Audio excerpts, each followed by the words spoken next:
afternoon, everybody. Seth Kamens is over there. I'm Sean Palmer over here. Wow, I got this right. Seth and Sean Sports Radio here on StreamYard. At some point, I'll get that right. And yeah, you can find Seth Kamens at Nobody ever does find me on Twitter, though. That's the sad part. You know what? If they want to, they have the ability. You can find me at SULawyer2001, and you can find us both on Twitter at Seth and Sean Sports, and also our Facebook page as well. Before we start, just one thing. Last week, I talked about some losses to the Syracuse community, and there are two Perlowitz brothers, and in listening to the show over and over again last week, I realized that at certain points, because of my emotional instability at the time, I said Brian Perlowitz had passed away. Brian had not passed away. It's his brother, Mark. And I kept going back and forth between Mark and Brian. And I've already contacted Brian and apologized, and he was fine with it. But I just wanted to make it clear that Mark unfortunately passed away. Brian is still very much with us. So with that in mind. So just to give a little schedule update of what we're doing, this week we have an open show. We're going to be talking a little bit about how coaches have influenced the game with the passing of Pete Carril, who passed away a couple of days ago. Quite frankly, the first real, coach that I recognized in basketball, like that changed certain parts of the game. You have Wooden and whatnot, but we'll talk about that in a second. We have a little bit that the Jets can have nice things, as we all know. Other things on tap, Lebron and where he's going to be in a couple of years and where he's going to be this year and next year, having signed a new 2-year deal. And then next week we have our college football preview, in which Seth basically tells me who's going to win and who's going to lose. Nebraska's not going to win. Nebraska, I will never live that down, ever. There's a lot of them you'll never live down. That one especially, because I made a call. We'll go through that next week. The following week, we have our fantasy football preview, of which Seth and I spent the last hour before this podcast talking about. And then we have our NFL preview right before the start of the NFL draft, which started the NFL season, which will be on September 6th will be our NFL preview. So just backdating. So anyway, and I put something on which I shouldn't have put on. There is no Greg Logan talking sports. Who's Greg Logan?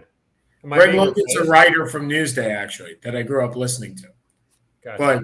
But grew up reading, excuse me. So, all right, passing of Pete Carril.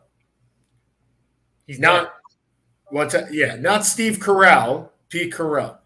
Yes, he's dead, but Seth, I seem to recall it's when UCLA lost to Princeton, right? It was UCLA that lost.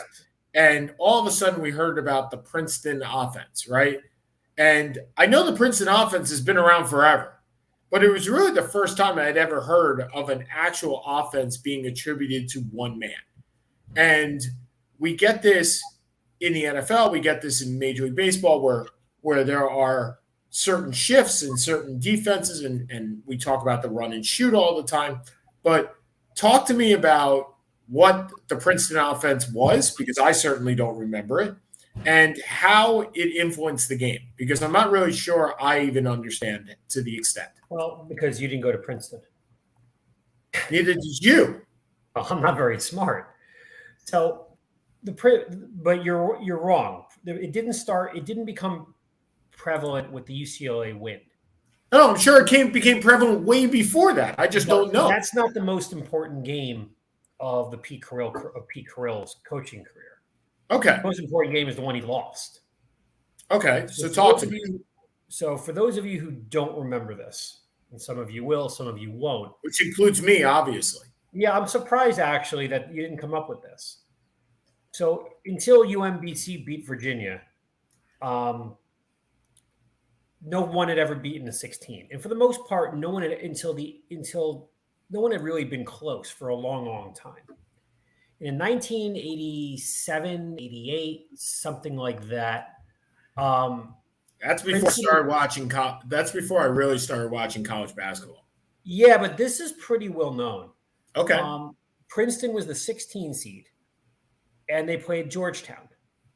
led by Yes. John Thompson and Alonzo Mourning. I believe Alonzo Mourning. And Princeton was led by a guy named Kit Mueller. And nobody had ever seen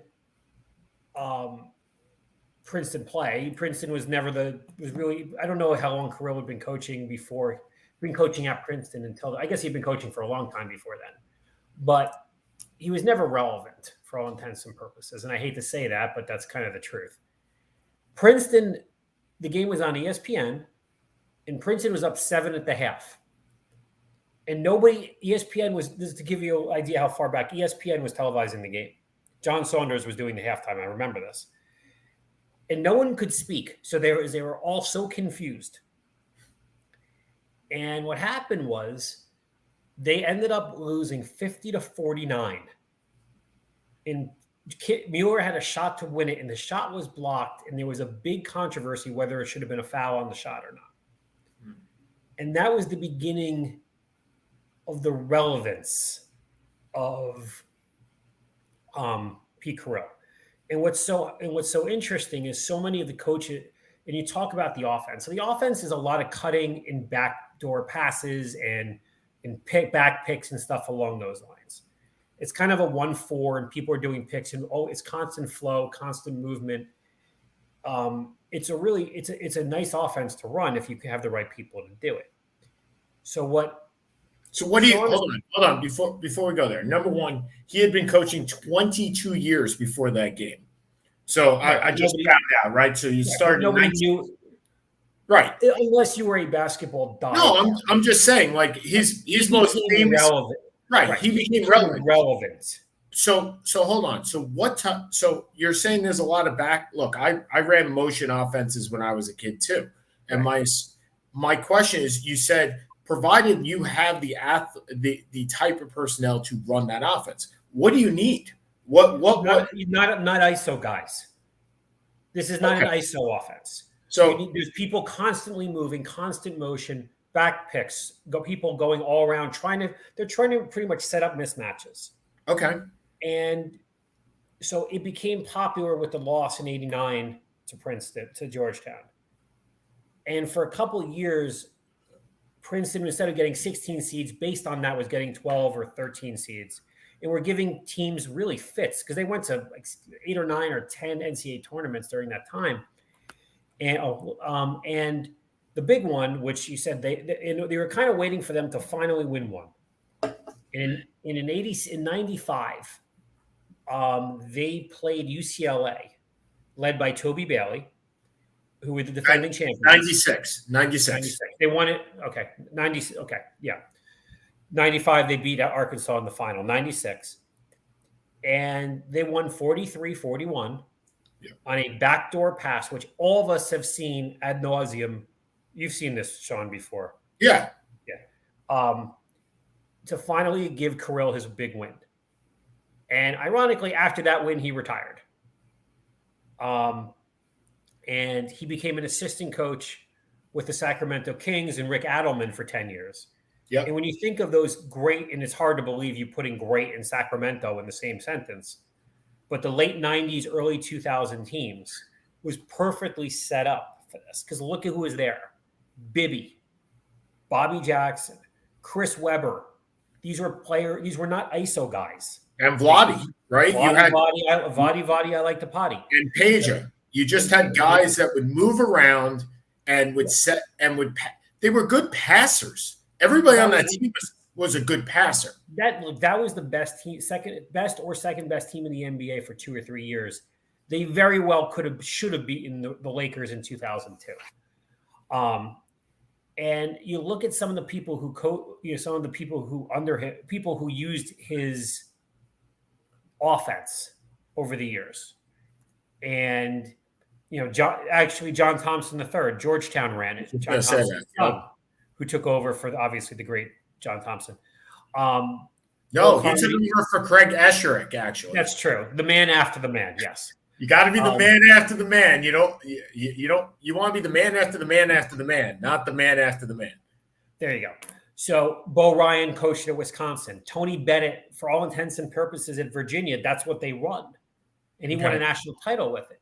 Well, that was going to be my next question. Where has it escalated to? Yeah, it is still a very prevalent offense, and you're looking at the teams that use it. A couple. I was going to say Craig Robinson, who is known as Barack Obama's brother-in-law, but he was the head coach at Oregon State for a couple of years, and he played at Princeton under Carril. So the teams that we're talking about, Virginia, Wisconsin, they're not getting the big athletes. They've never been that way, but they've always been very successful. Or they're not getting the 5-star recruits, I should say. Right. They're getting guys who fit their offense, and this offense is predicated on the motion offense started by Pete Carril. So you can make the claim that Pete Carroll's offense, first of all, obviously still lives today, right? Yes. Is become effective for teams today. And more importantly, it's become effective for teams that you would consider mid-tier, that can win with mid-tier. Like, right? I mean, the Gonzagas of the world probably played somewhat along this line, right? They did until they were getting the top 5, top 10 recruits. Right, because top 5, top 10 recruits don't want to pass; they want to shoot. They're all iso ball, and which is why the NBA has become iso ball. But okay, so is there another look? There we see offenses, we see presses, right? You could say that Rick Pitino's press certainly changed the way the game was played, at least on the college level early, and then manifested itself into the way that the Knicks played for a very long period of time. And then that was followed up by Riley and then by Jeff Van Gundy. But what other NBA coaches would you say have a long-lasting effect based on coaching strategies, not just that they're coaches, right? Phil Jackson, you could say the triangle offense, right? I forgot the guy's – no, I forgot – right. The guy out of Texas, right? Yeah, Tex Winter. No, his name is from Kansas State. His name was Tex Winter. His name was Tex. Tex Winter. Pete Newell. Now, so Pete Newell was the big man coach, right? Yeah. So he coached at the University of California, and I don't remember if they won a title or I think they won the title in 1959. I think they beat Jerry West's West Virginia team in the final. And no, I'm not looking this up. This is off the top of my head. I think Hank Iba, who was a long time coach, played a very slow down offense for many years. I think he was at Oklahoma State. He coached in New York, and he coached, I think, in Oklahoma State, if I remember correctly. There's not too many coaches now who are really reinventing the wheel because there's only so many ways you can do it. Right, but I even want to manifest this discussion to other sports, right? I want to talk about. So when you go into let's go to football, right? Mouse Davis with the run and shoot, no question, that changed the game. Dan Coryell, the air raid offense, right? Or I forget what it's called, but the 4 wide out. And probably the biggest change was Bill Walsh, right, with the West Coast offense, because that offense is today's NFL. There is you're not playing unless you have Derrick Henry. Well, but even with Derrick Henry, you're still playing that offense, right? The 3 yards in a cloud of dust has disappeared. That doesn't really exist anymore. It's a much more fast-paced game predicated on some version of West Coast offense or spread offense or whatever you want to, these variations off the Bill Walsh tree. Yeah. And even before that, you had Paul Brown, right, with Otto Graham. I mean, Paul Brown's the start of we're going to throw the ball a little bit more. We're not just going to run. Yes, that actually before that even you have Arnie Herber and Don Hudson in Green Bay. I mean, nobody obviously talks about Don Hudson anymore. He's been dead for 60 years, or 50 years. But no, The Athletic talked about Don Hudson a couple of weeks ago. Did you read that? I didn't, but my guess is he was the number 2 wide receiver of all time. So what The Athletic did was they made it an objective standard as to basically not categories. What am I? The tiers of quarterback of wide receivers, right? There were 2 number ones. Jerry Rice and Don Hudson. Jerry Rice and Don Hudson. They were both 99.99. Right. Like if you were scaling it on a John Madden rating, that they are it. There was nobody else. Now there were definitely some surprises in there as to how. I didn't see this. I'm pulling up the article as we speak. Very interesting, and we can certainly. I wouldn't want to put that on our screen for copyright infringement, but we could certainly go through some of it and discuss how they went through it. I was surprised at some of and I'll tell you, sometimes I do this when articles come out, and this is just the way my brain works, is I look at stuff and think back to say, that guy was a whole lot better than I thought he was, right? And to that point, when I was looking at on-base percentage this week for some reason, and I was like, you know what, we talk about it as it reflects to baseball, and then we'll get back to this. When it comes to baseball, we talk about batting average a lot, right? No question. We talk about home runs and RBIs. And in today's game, we talk about on-base percentage and slugging percentage. So I said, all right, let me go back and see the top 50 of on-base percentage. And let's see if that would change my views of any of this, right? Because you could have a 280 batting average and a 400 on-base percentage, and you should be more valuable than a guy that bats 330 and has a 300 on-base percentage. You should be. How is that possible? How do you hit 330? How can you hit 330? Wait. It's possible. How can you hit 330? Because walks come in. Because walks come into play. Oh, sorry. I meant 340. Sorry, brain not working. Yeah, that makes more sense. Right, you can't go down. Right. No, my point is, if you just barely meet your batting average, yes, right? If you have a 450 on-base percentage and only a 260 batting average, are you more valuable than a guy that hits 310 but only has a 320 on-base percentage, where you only walk 2 or 3 times? And the answer is, to me, yes. So I went back and looked and saw, like, hey, Lance Berkman's in the top 50 of on-base percentage of all time. Like, that was surprising to me. There are certain things that you could say Todd Helton, I believe, is in the top 20. So if he's in the top 20 of on-base percentage, maybe his Hall of Fame his Hall of Fame theory to me should be a little bit more warranted. I don't know. But something along those lines when we look at this list of wide receivers. Right? This list to me is ridiculous. Well, and that's what I'm saying. Like Torrey Holt is like number 9, right? Number 4.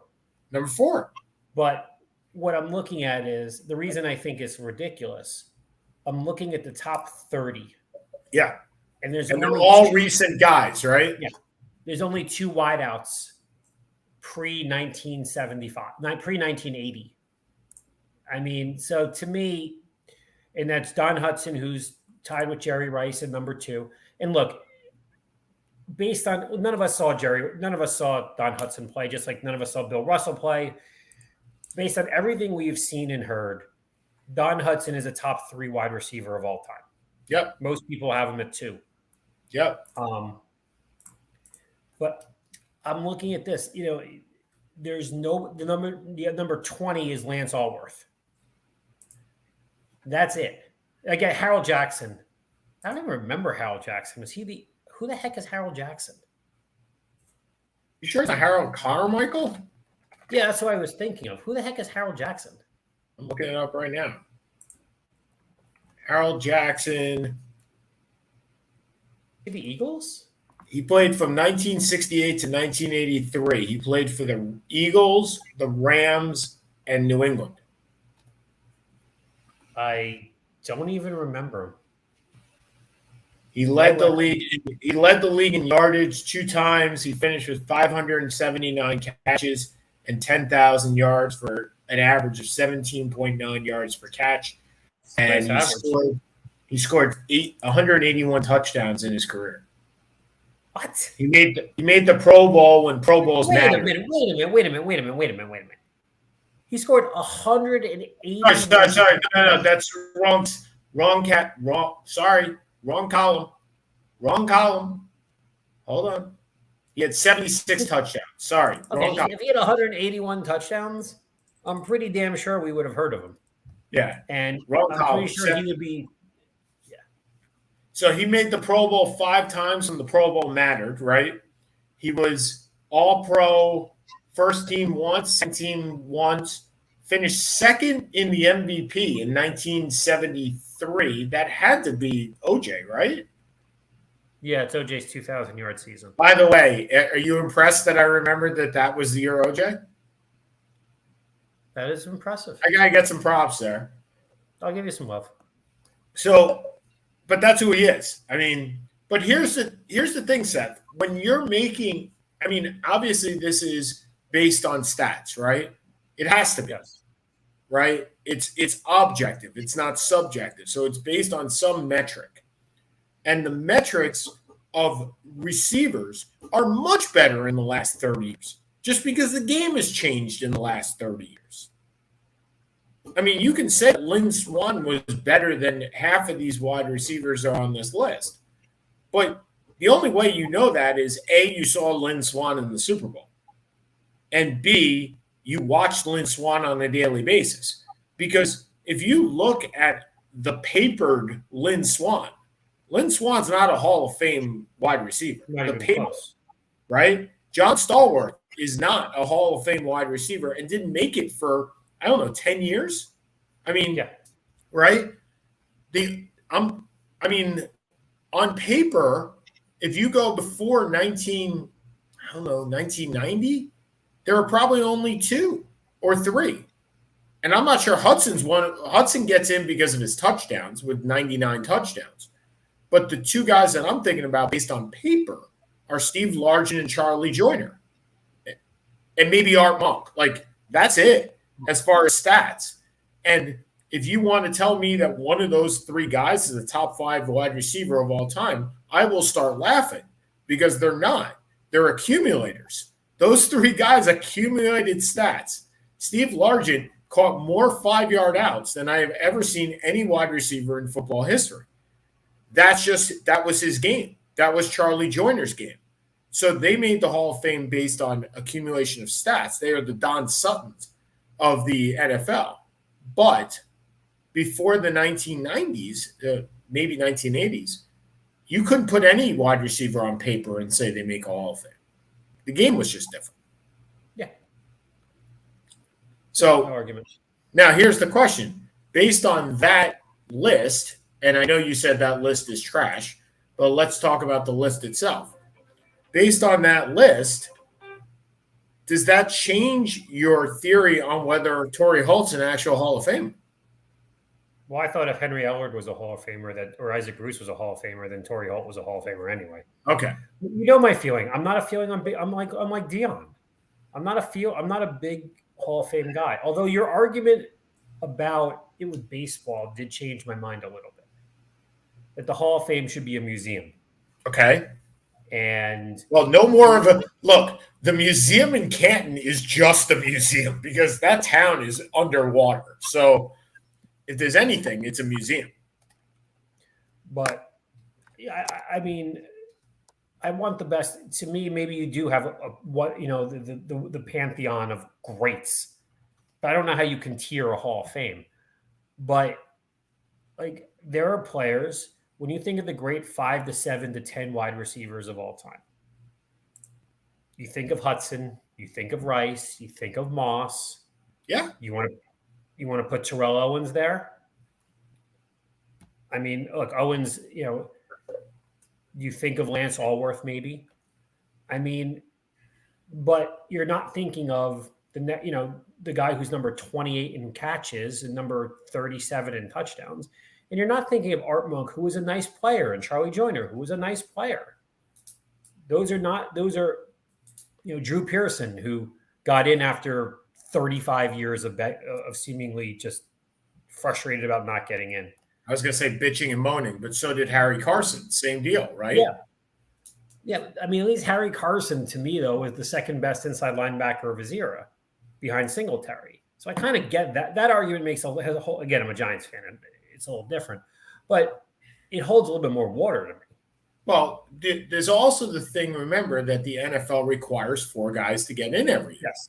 and this year they may have upwards of 9.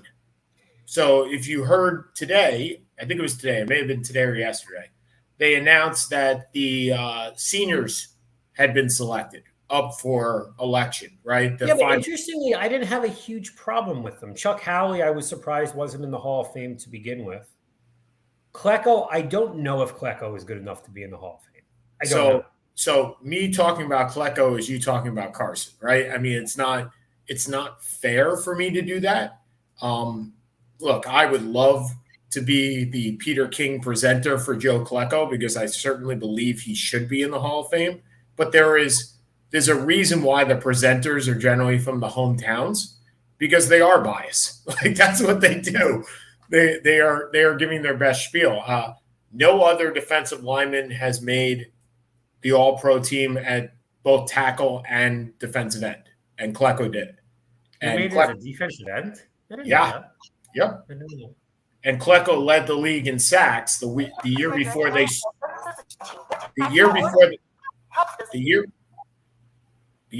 started making sacks a stat. He actually recorded 20 and a half.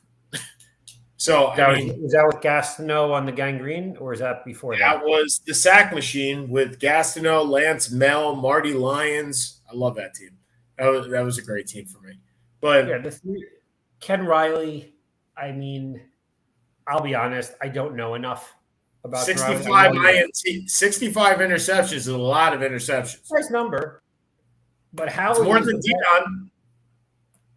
But Howley was first of all, he was the only MVP of a losing team in the Super Bowl.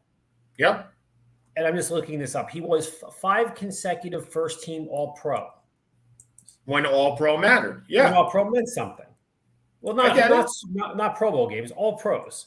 Yep. So he was the best middle linebacker because he was a little bit after Nitschke, maybe a little bit overlap, but he was the best inside linebacker of his era.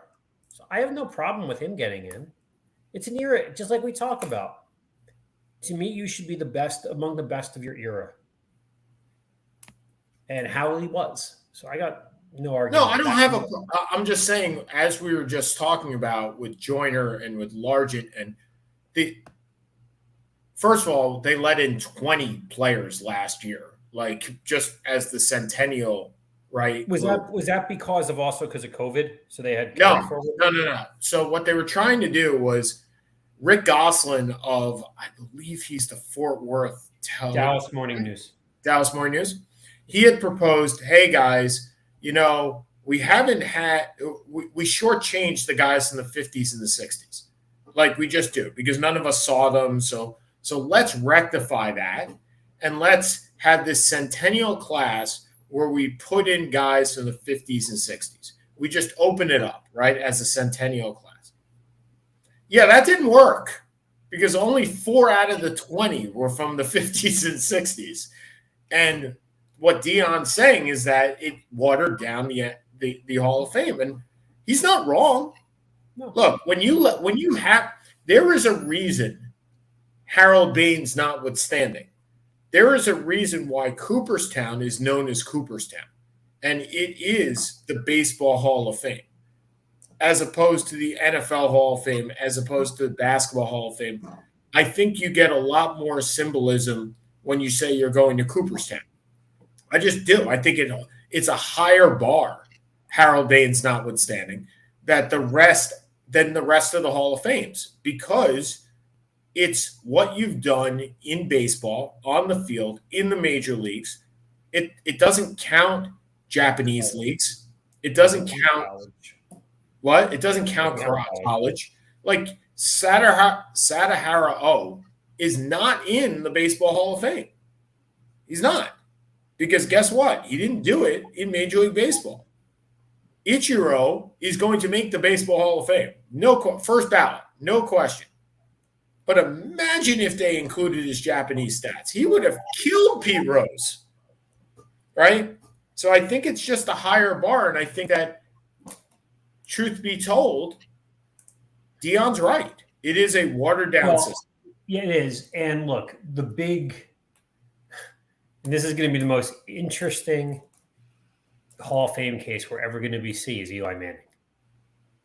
Because as a diehard Giants fan, I don't think there's a chance in hell he belongs anywhere near it. But I think he's going to get in. And I watched him. You know my feelings on him. What'd you say? You know my feelings on him. I mean, it is. Yeah. He's not a Hall of Fame quarterback. The minute he gets in, Jim Plunkett's on the phone. It's similar, as you said. Right? No, that's what I'm saying. He's on the phone saying, why not me too? Because, I mean, Trent Dilfer should get on the phone. His last name is Plunkett, not Manning. Trent Dilfer should get on the phone too, by the way. No. He was a better quarterback than Trent Dilfer. Brad Johnson? No, he was a better quarterback. He was a better than average quarterback. He had 2 years that were very, very good. And his two greatest games were in the NFC title games to get to the Super Bowl. And he led two of the biggest drives in the history of the sport. That's true. I'll give you that. But that doesn't make him a Hall of Famer. Yeah. I mean, do you think he gets in? And look, you and I have had this conversation ad nauseum, and I know we have, and we've had it on this show too. But do you think he gets in before the seniors, or does he have to wait? No, I think he gets in. I don't think he gets in with the seniors if it gets that far. Because I don't think the players think he belongs in. So I'm still trying to figure. So I see 1 year where he had 4,900 yards. Was that 2008? 2011. Okay. 2008, when they went 12-4, he made the Pro Bowl. Okay. He had 3,200 yards passing. Okay. And then he jumped 4,000. So that was like the last year of, hey, we're just going to run the ball. His best team and the year he was the best was 2012, the year after they won the second Super Bowl. Right. The year that you were convinced they were making a comeback. And the year Plaxico shot himself. They were 11-1. Plaxico shot himself. And that was the end. If Plaxico does not shoot, again, we're extrapolating out. Yeah. Eli Manning is the MVP of the league. Yeah. 26 touchdowns, 15 interceptions. Stop it at the last 5 games. I said, forget if you extrapolate from when Burris shot himself, the stats for the first 10 games, give or take, it's probably 24 and 5. He was unbelievable. He is right. If not winning, he's right there. Okay. But that doesn't make you that doesn't make you a Hall of Famer. No, that just makes you a what if, unfortunately. He was a decent quarterback. Probably better than average with a couple great. Because other than the 2 Super Bowls, I don't think they ever won a playoff game. No, they didn't. Yeah. So I mean, what are we looking at here? We're looking at We're looking at the game against Green Bay in the negative 20-degree weather in 2007, and we're looking at the NFC title game against San Francisco where he got the living crap beat out of him. Yep. So the one thing you will say is, he was for a guy who looked like an accountant, he was a tough guy. We talked about this, right? Yeah. There is a reason why you and I, unfortunately, it was the wrong year to pick Eli Manning on our fantasy team. But there is when we picked Eli on in fantasy that year, it was Eli Manning and Kirk Cousins. And I believe I said right after the draft, I'm fine with this because I got 2 guys that are going to play 16 games.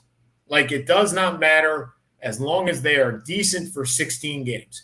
And that's what Eli did. Eli was always 16 games, right? For those of you who have never heard our NFL draft or our fantasy draft, you'll hear it in 2 weeks when we talk about it ad nauseum. We are not quarterback guys. We do a league together. We've been at 11 years, maybe 10 years. We've made the final 7 times. We've won it 2 or 3. I don't think we've ever missed the playoffs. No, 1 year. 1 year. So we've been consistently the best team in the league over the decade. We don't go for quarterbacks. We just made that decision years ago. So we'll take a guy, Eli Manning, a guy who's number 15 or 20 in the league. Yeah, we'll talk about our strategy in a couple of weeks, but it's basically when you're in a 2-quarterback league and you're in 2-quarterback auction league, it's much different auction versus snake draft. When you're in a 2-quarterback auction league, my theory, and it's become our theory, is that you don't spend big on quarterbacks because all you need is – and you need 3. You absolutely need 3 because at some point you're going to have Jimmy Clausen as your quarterback. And when you have Jimmy Clausen – in the finals. -1 point, and we lose by 2. So the best team we ever had. Best team we ever had. Yep. So we generally went for the Ben Roethlisbergers, the guys that would last 16 games. And we'll probably do that again this year. Yeah, and meanwhile, I'm thinking Jalen Hurts and Kyler Murray. And I'm like, wait a second, maybe I need to rethink that. Lasting 16 games, those 2 guys is going to be tough. All right. Speaking of injuries and quarterbacks and I can't have good things, do you have a bobblehead behind you that I should be looking at right now? No, I'm at home. I'm not in my office. There's no Joe Flacco. So welcome to the stage, Joe Willie Flacco. The Joe Flacco era begins at MetLife. Do you know? So I've been reading. So Zach Wilson's out for at least 2 to 4 weeks, and I got to tell you, I think it's going to be longer because it's always longer, especially if it's the Jets. It's always longer. Mekhi Becton is out for the rest of the season. Please go to Weight Watchers or something while you're on injured reserve and lose a couple of those pounds. And I just can't look. I had a sense of optimism going into this year. You and I had this discussion a couple of years ago where the Jets had, in your words, the worst skill position players in the history of the NFL. Those are your words, not mine. Yours. Was I that far off? You were not. I'm just saying, right? And now you look at their skill position players with Bryce Hall, Michael Carter, Garrett Wilson, Corey Davis. I mean, they have. I'm not exactly going to make them the Chiefs or the Chargers, but there's talent there. There's talent there. And on the defensive side, there's a lot more talent. Like that, they are definitely instilling the Robert Saleh, we're going to beat you on our defensive line. Please go and get us. And then, we got this guy named Sauce in the back who's going to shut down half the field, which, by the way, I love the fact that they're not calling him Sauce during training camp. They said until he makes a play in the NFL, he's Ahmed to everybody.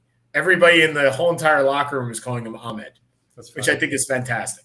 But, Seth, I'm not – I have to say this. I'm not all that concerned. I mean, is the upside there for Zach Wilson? No. But can the Jets win a couple of games with Joe Flacco and having 4 weeks to prepare? I think they could. I mean, their first 4 games are – I don't know who they're playing. So. No, well, I'm going to tell you right now. They play against the Browns without Deshaun Watson because there's no way this guy's playing week 1. I agree. Right? I mean, I don't care if there's not going to be an injunction that allows him to play week 1. There may be an injunction that allows him to play week 9, but it sure as hell ain't going to be week 1. All right. Week 2. Oh, sorry. Game 1, they played the Ravens at home. That's probably a loss. It's probably a loss. Game 2's at the Browns. I think that's a 50-50 shot, even with Joe Flacco. Okay. Game 3 is against the Bengals at home. That's a loss. I see it as a loss. And game 4 is at the Steelers. It's at the Steelers. That's a 50-50 shot too. So you have 2 losses and 2 50-50s. Yeah, they can. Well, yeah. But with Zach Wilson, would that have been any more than a 50-50? No. No, it's still We the don't same. know. Well, look, we don't know because we don't know what Zach Wilson is yet. Right. Yeah. So, I mean, it's not quite that simple. We just don't know. We don't know. We see talent there between, as we said, Moore, Davis, Hall, Carter, but we don't know what we have. Can I put Denzel Mims in that group? No, not allowed. No, because he may not be on the team. I don't think he is. Well, I don't know. He's playing special teams now. I got to tell you, maybe this is something that bothers just me, and there are many things that bother just me, but I think this is one of them. Yeah. I don't understand why rookie wide receivers, no matter who you are, do not play special teams. I just don't get it. You want to prove value? Go play special teams. Denzel Mims is in his third year on this team. And only now is he saying, oh, I need to go play special teams. Like, my thinking is you were a prima donna for years. They're divas. Right, exactly. The rookie wide receivers who aren't playing special teams don't like to hit and don't like to get hit for the most part. And that's what special teams is. And if you're a first or second round pick, you don't think you need to. The guys who are playing special teams, let's be honest, are the 5th and 6th round guys and the undrafted free agents who are clawing to get their way onto the team in any way possible. Yep. When you were a top 500 recruit coming into college, you played at Ohio State. Again, I'm just using, I don't know if it's top 500, but you're a second round pick.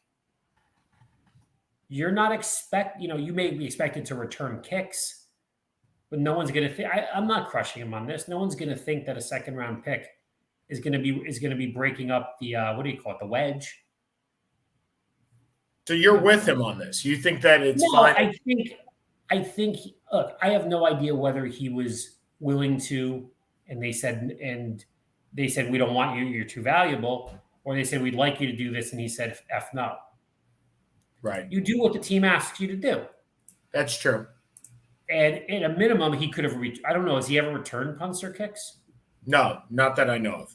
Yeah, to me, I see no reason why he couldn't do that.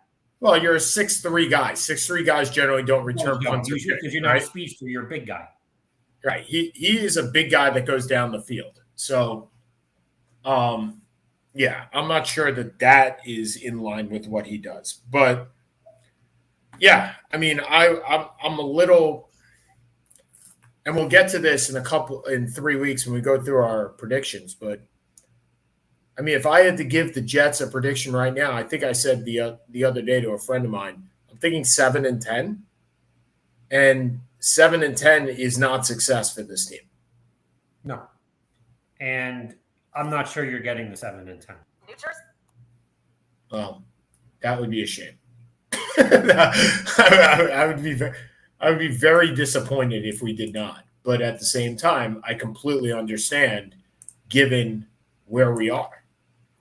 Your division is not great. I mean, the division, is solid. You're playing, I guess, the AFC Central. So while the Steelers, while the Steelers may not be anything spectacular, they've also never had a losing season under Mike Tomlin. Yep. The Ravens are still the Ravens. The Browns are still a good team, quarterback position notwithstanding, and the Bengals won the Super Bowl last year. I mean, I'll take a quick and dirty look because now I'm curious to see what your schedule is. But I'm not going to go through every game. But I mean, just looking quickly here, your first 4 games are against the AFC Central. Then you play, you play Green Bay. Yep. At Denver, I know. at Minnesota. Okay, so you're playing the NFC Central, a little bit of the NFC. I mean, it's not a game. I mean, look, there's some, you play Jacksonville, you play Seattle. You're home against Detroit, and you're home against Chicago. So there are some pretty games you'll be favored. But you have some brutal games here. You're not wrong at all. You're not wrong at all. No. And I'm not sure you're not better than Buffalo. I don't think you're better than Miami, and I don't think you're better than New England. So you're not winning, to me, more than one or two of those division games. So and I don't know if 7 is a bad number for you. Yeah. You're just, again, you're young. I know. We don't know what Bryce Hall is going to be. We don't know what Elijah Smith is going to be. Elijah Smith? I'm forgetting the last name. Is that Elijah Moore? Excuse me. Elijah Moore. We don't know what Jeremy Ruckert's going to be. We don't know what more importantly, we don't know what Zach Wilson's going to be. Yep. So I don't think that, I think we have to look at it and just say, you're looking still at 2023 as the year. Yep. And that's usually what it is when you're doing a complete rebuild, which is what you guys did. You're looking at year 3 as the year. Because if it doesn't happen in year 3, then you've got a serious problem. Because then Wilson's in his 3rd year, Salah's in his 3rd year. Then you're starting to get to whether you want to pay Wilson. Yeah, right. Because you're on a time frame, right? Everything's on a timeline, right? And you guys are same thing with Daniel Jones last year or 2 years ago.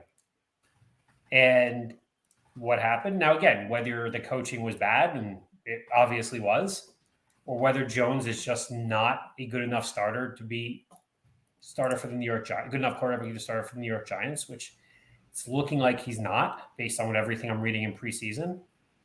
The Giants did the right thing. Like, they didn't take, there was no quarterback to take last year. They didn't give him the option. So next year, they're paying him $8 million this year, and he's off their board next year. And they'll be 5-12, and they're gonna draft a quarterback. And hopefully that quarterback will not be a Dave Gettleman decision choice. Well, that's a whole nother bag of tricks, right? Okay. So today, switching gears since we have 10 more minutes left. Today, LeBron James, and I know the world revolves around LeBron James. Well, actually, it probably revolves around Kevin Durant. But today, it revolves around LeBron James because he signs a 2-year deal, max out $112 million. I thought it was 97. No, it can max out with incentives at 112. Okay. Because the difference between 97 and 112 to him really matters. But whatever, take what you can get. But I think it's interesting how he has said that, and that 2 years gets him to, what does it get him to? When Bronny is eligible to play in the NBA. That's right. So how likely do you think that this is going to be a Kobe Bryant situation? Where Bronny, like LeBron and Bronny just say, like to different teams, right? Don't draft my guy. Don't draft my guy. He's not going to play with you. He's not going to play with you until he forces the hand of somebody to trade him to wherever he wants to go. I mean, it's an Eli Manning situation more than it is, I guess, a Kobe Bryant situation. Here's the problem. Bronny is not Eli Manning coming out of college. Bronny is a nice prospect, is a big-time prospect, but he's not a top 3, top 5 guy. He's not going to be in the position with Jaden Ivey pulled with Sacramento as of now, where he told Sacramento, I don't want to be there. Now, there are a variety of variables that went with it, and Detroit took him at 5. I don't think he's there. So I don't think the leverage – I think he's going to go wherever he's going to go, because you can't make that call when you're the number 10 or 11 pick. And again, that's where I believe he is at this point. I don't know. I mean, well, remember, Kobe did it, right? Kobe was what, the 10th pick? It was 30 years ago, number one. Number two, Kobe he's not trying to play with his dad. True. Because wherever Kobe is going to go, yeah, the assumption is LeBron is going to want to play there. But LeBron's not, is LeBron going to take a minimum salary? Now, again, he may. Is LeBron going to, if let's say it's a team like, I'm just throwing it out there. I mean, let's say he's number 15 pick or 20 pick. And again, I don't have the slightest idea where Bronny falls in the rankings. But I know he's not a top 3 to 5 guy as of now. Right.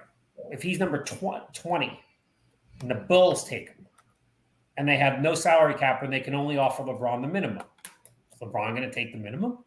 He may. Yeah. It's too early to come up with this. It just is. I have no answer. I totally get it. And player empowerment is only so much, right? When you are, like you said, when you're a Jaden Ivey or you're a Cade Cunningham, you might be able to dictate where you want it to go. Once. You get that call once when you're being drafted. Well, if you're, again, yes and no. Hold on. LeBron can play that card whenever LeBron wants to play that card. Yes, but LeBron is also, where is he going to go? I got a better question. What's LeBron going to be at 42, right? I mean, or 40. Like, what's he going to be? Oh, he's 39, 38. Yeah, 39, I think. What is he, a top 10 player in the league still? Yeah, I still think he'll still be there. He'll still be competent. He may not be an all-pro. He may not be an NBA all-team anymore. Sure. But he's not going to – the way he's built and the way his game is predicated, he's still going to be a monster. Right. He's still going to be Karl Malone at 40 years old because that's basically – he could play the Karl Malone game forever. Yes, that's what he can do that till he's 45. Right. He will not be able to run the court the way he can now, but his game is not predicated. His game is predicated on a different kind of athletic ability than someone like Westbrook, who's based on pure speed. He's based on speed, but power, and that doesn't disappear. And his ability to pass and rebound doesn't disappear. And he's never been a great. It is amazing. Look, we both know I'm not the world's biggest LeBron guy, but there is something to be said that a guy whose best quality is not shooting is going to be the biggest scorer in the history of the NBA, the highest career points in the history of the NBA. That's an amazing. It's an unbelievable, unfathomable. Well, Kareem did the same. Kareem wasn't a great shooter. Kareem had the hook shot. Yeah. Kareem was a scorer. No, Kareem wasn't a shooter. He was a center. How many centers are shooters? No, I agree with that. I want to see something. Now, you and I, we've gotten accustomed to, I'm looking this up right now before I start talking out of my butt, but you and I have become accustomed to Stephen Curry, right? And shooting the way Curry shoots. So Jordan shot 47% from the field and 33% from three. So not a great three-point shooter by any stretch of the imagination, right?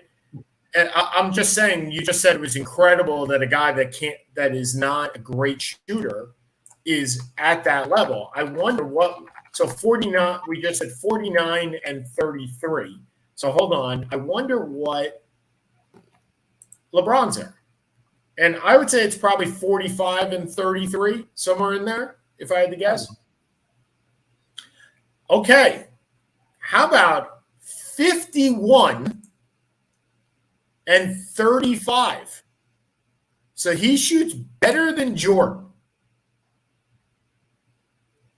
I'm surprised by that.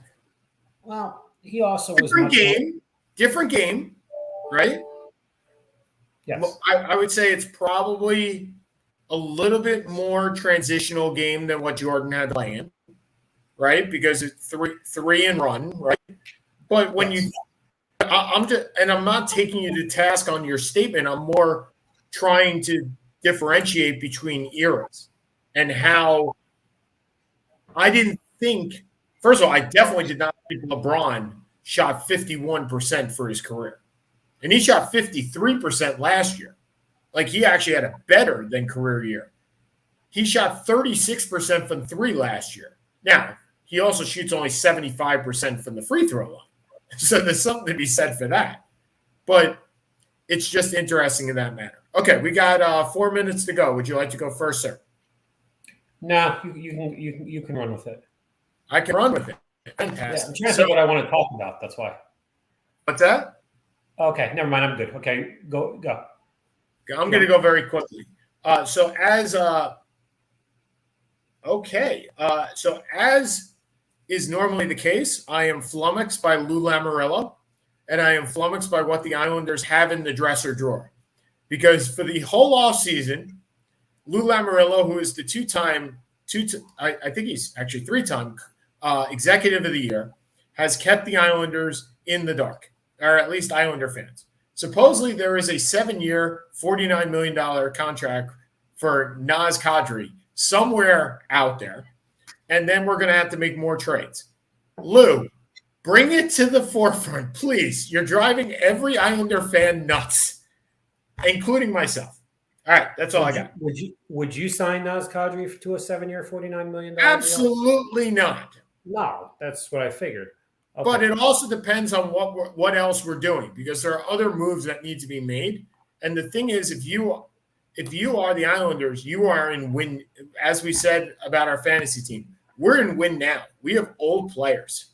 We need to make a run now, because in 3 years those guys aren't going to be around. Okay, continue on your merry way. All right, quickly. We didn't talk. The beginning of Premier League started 2 weeks ago. It did. It did. It did. In the big story, Man United, the bastion of Premier, the worldwide phenomenon, gets beat 4-0 by Brentford, who scored. You should see the highlights of this. They scored 4 goals in 35 minutes. I'm going to get it now. Man U is currently ranked last in the Premier League. Now, again, we're a couple weeks in. They are a mess. I believe their starting lineup, the contract, the salaries was $420 million. I think Brentford was $30 million. And to see a team of this magnitude look this bad is unlike anything I think I've ever seen. They look absolutely abominable with no help in sight. So it'll be very interesting to see how this plays out through the year, because they brought in a new coach. Cristiano Ronaldo wants out, but nobody wants him. This team is the Mets with Bobby Bonilla and Vince Coleman. It's starting to feel like. By the way, before we go, since we're talking about Manchester United's failures, I'd like to harp on the fact that the Yankees seem to be in free fall beyond all belief. And nothing could really make me happier than seeing them 1-9 in their last 10. For all the talk of we're going to break 116 wins, this is there's no chance of that anymore. So no. We'll see how they got 2 months to get themselves ready for the playoffs. They got 2 months to get ready. So, all right, that's Seth Kamens. I'm Sean Palmer over here. We'll talk to you guys next week with our college. Well, Seth will talk and I'll listen for our college football preview. Have a great week, everybody. See ya. Bye-bye.